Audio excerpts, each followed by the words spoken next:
Breezes can now be easily used in Redstone, armadillos became stronger, and some cool world optimizations. Hello there, Ray here, and today we're going to take a look at those as well as much more in today's new update for the 1.20.5 as well as the 1.21 future updates. Now, something I tested early on was how Breeze would interact when they get attacked by something other than the player. Well, it turns out they would actually completely ignore whatever is attacking them, which I was disappointed because I hoped the Breeze would turn around and attack them, so that we can automatically get the Breezes wind charges without having to use a player. Well, they actually changed that today. So now Breezes will actually retaliate against iron golems even before they attack, but the only other thing that the Breeze will attack is the player. This is actually great news because now I can actually use the Breeze where I want to use it, where it would have the Breeze as a item collection system. Since every time it charges hit something, it can push it around, including items. I was actually trying to make it hit the player here, and then when it would hit the player, I would hope it would actually hit above and would move the items within inside of my raid farm. So they get pushed to the edges so I could collect them using a simpler method rather than using piston.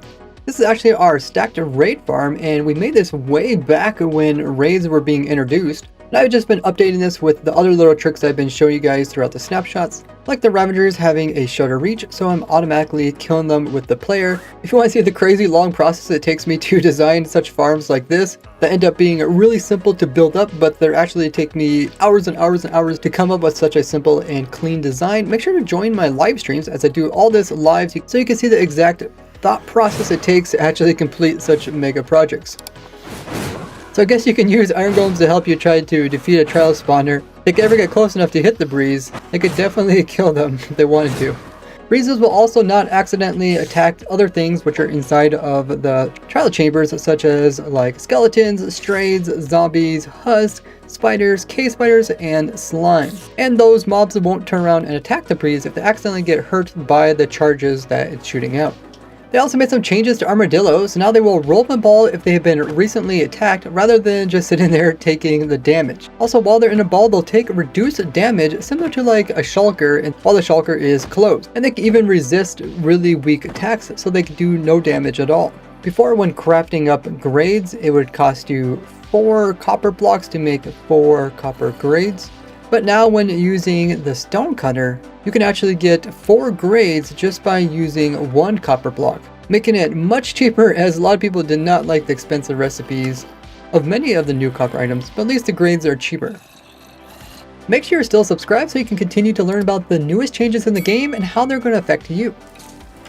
For dedicated server, there is now a faster region file compression option. You can find this in the configuration property called region file compression. You can either choose the old method or the new method, which is LZ4, which requires less CPU time but uses more disk space. And new and updated chunks will use the newly configured algorithm, but old ones will stay with the old format. They also made some world optimization changes. This is both for single player and dedicated servers. So it'll use force upgrade to actually upgrade when it comes to entities and point of interest. And they have a new recreate region files, which helps with the dedicated servers when it comes to how they handle region files. You can access the debug screen for TPS on servers by pressing F3+2 for single player, and they went ahead and did a bunch of changes to the debug TPS charts. So you can see now there's like a red and a green.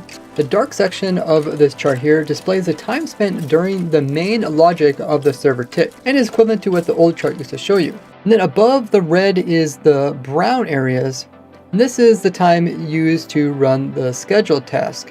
When I'm generating new chunks, we get a lot of activity going on. Now the purple section represents the time for executing all other code during the tick. Then the light green, yellow, and red at the very top section displays the time spent idling or waiting for the next tick. So when I stop, you can see it's going to be mostly green as the game is able to catch up and have less things to do. And then of course the numbers at the top of the chart, we have the minimum amount of ticks it's taking, the average, as well as the maximum amount of ticks. These are in milliseconds. So 1,000 milliseconds would equal 1 second. So with all this extra information, it makes it easier to tell what exactly it's struggling in loading. They also did some more optimization to the worlds, including reducing the time it takes for explorer maps, which are often found here inside of shipwrecks, to generate when there is buried treasure. Notice how quickly I can open the chest and immediately shows it, and then immediately shows me where it's at, rather than having like a couple seconds of latency. This is really nice. The data pack also got updated to version 29, and we got a new command which is called transfer. This transfer command can only be accessed on servers. By the way, I do have a testing server which is open to my viewers. You guys can learn more about it by joining my Discord. And with this new transfer command, you can actually transfer players to another server. So this would be the host name of the server. This is typically a bunch of numbers with dots and other numbers, or it can be simplified to some words. And then the port is usually some numbers which says where exactly on that server to send the player. And then of course you can choose which player you want, or you can even send like everybody. This will make it nicer so that servers won't get bogged down with so many players all in one spot, especially for like minigame servers. When coming in and turning on cheats, by opening up land world, it's no longer called allow cheats on, but now allow commands on. This is better wording, as people would think this would just enable like all cheats, but just allows you to access commands, which you can do even if you set it to survival. This makes a bit more sense because cheating depends on how you decide to play in the first place. Last week, they also came out with a second snapshot. This is the B snapshot, and they normally only put out another snapshot within a week if there is some crashes, which there was. The crash would occur if you try to configure the realm server. But besides fixing just the crash, they also fix some other bugs. Now, during my testing to do with trial spawners, we noticed that when it came to the mobs that spawn out of them, a lot of them would have persistence required, meaning that they wouldn't be able to despawn even if the player would leave the area. This is done on purpose, so one player could come in and activate the trial spawners, they could leave, another team could come in and those mobs are still there ready to fight them. Or just to prevent the player from completely leaving the area to automatically win the trial and get the rewards without actually having to kill the mobs. But some of these mobs did not have this persistence required tag. So now that they do have it, you can actually get some uniquely rare mobs that won't despawn, like having skeletons with jack-o'-lantern Halloween heads, or zombies having some chicken jockeys. You get some really cool rare mobs. Now if you want to learn about all the different types of rare and discontinued mobs you can acquire in your world, I have an entire playlist here which you guys can check out after this video. Normally it's not possible to make a copy of a copy. This is because they don't want players to have like a non-original book and be able to use it to get more copies. But for some reason the crafter would ignore this rule and actually make copies of books even though it shouldn't, so they stopped this. In some cases, when opening up a chest and then falling far enough away that the GUI would automatically close, what would happen is that the chest would then just ignore the player and it wouldn't actually show the opening and closing or the redstone activation of it anymore. And Cube's hitbox was way too large, so they shrunk them back down to the way they're supposed to be. Items dropped on top of soul sand were all of a sudden rendering black now. So they fix it so they won't think that they're inside of the block, but instead actually on top of it, so they render with all the color. We also got some interesting bug fixes for today's snapshot, 04A. Now Breeze are supposed to be able to reflect any arrows shot at them, but what happens if you shoot them with a crossbow that has piercing on it? Well, what would actually happen is it could crash the game.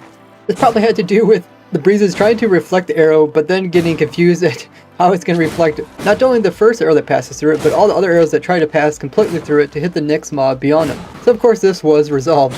They also resolved the issue if you would turn off your spawn chunks by setting them to a radius of 0, when mobs would actually go through, they would sometimes end up in the air and then fall downwards because the game cannot actually get the information related to spawn chunks because they were unloaded, such as like what is the highest point to actually put the mob on top of, and would end up doing some weird stuff. So now I should load the side so it can get the correct information to put the mobs in the correct location.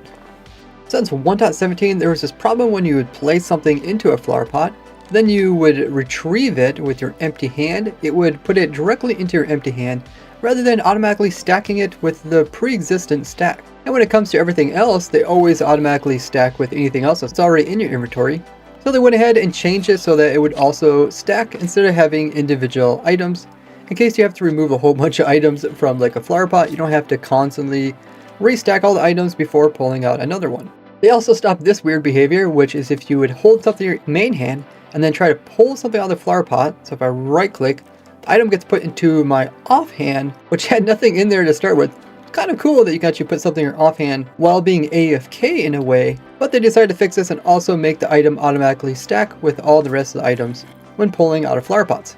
Now these new trial spawners do have a lot of information, and you can actually change this to make a custom trial spawner. The only problem was that the trial spawner was ignoring all your customizations, but now it will respect them with this newest change, which was actually reported by Tis Awesome. one of the people that helps me look into the Java code and answer different questions. If you're someone that can read Java code, message me on Discord, as I always have questions about what's going on in the code, and you could get shout out in a future video. When loading up a world, it shows which percentage the world is to being completely loaded, but notice that this little square actually grows as the world's getting loaded, and the square would actually grow so big, it would cover up and make it difficult to actually read this percentage. So now they move this above so you can easily read it.